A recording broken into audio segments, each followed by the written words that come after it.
আতঙ্কিত তো অবশ্যই, কারণ বাচ্চারা বাসে ছিল।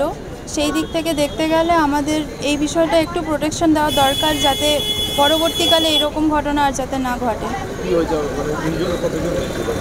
দুজন বাচ্চার মাথায় আঘাত লেগেছে আর হাতে লেগেছে, তো বাড়াবাড়ি কিছু হয়নি ঠাকুরের দয়ায়, কিন্তু পরবর্তীকালে এই বিষয়টাকে একটু নজর দেওয়া জরুরি।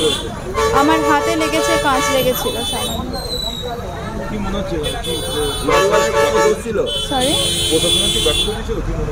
না সেরকম আমি ঠিক বুঝতে পারছি না। ব্যাপারটা হচ্ছে একটা ট্রাক এসে এরকম মেরেছে গাড়িটাতে, স্কুলের গাড়ি, তো সেই অনুযায়ী একটু সতর্ক হওয়াটা প্রয়োজন রাস্তাতে। আমার নাম সৌমিতা রায়। আমরা যখন বাচ্চা তুলছিলাম তখন একটা ট্রাফিক পুলিশ ওই লরিটাকে পেছন দিকে ডাকার ফলে হয়েছে আমাদের গাড়িটাকে পেছন দিয়ে মেরে দেয়। হ্যাঁ স্যার, আচমকা। বাচ্চা ছিল তো? হ্যাঁ, গাড়িতে বাচ্চা ছিল। ম্যামের চোট হয়েছে, কয়েকটা বাচ্চার কাঁ ছিটকে ছাটকে গেছে, চোট বাচ্চাদেরও চোট হয়েছে? হালকা হালকা চোট, অল্প অল্প। মানে লরিটা কি গতিতেই আসছিল? না, খুব হালকাই ছিল, গতি থাকলেও তারও বেশি হয়ে যেত স্যার। আপনার নাম? মনোজ কুতু। আপনি কি এশিয়ান ইন্টারন্যাশনাল স্কুলে হেল্পারে বাসে কাজ করেন। হেল্পার।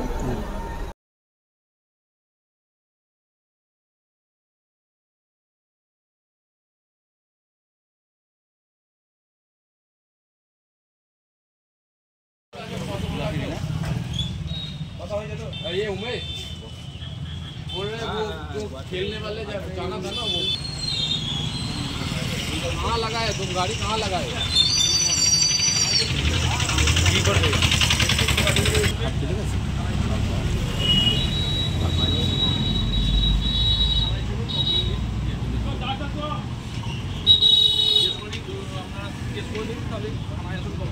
কোনো মানুষ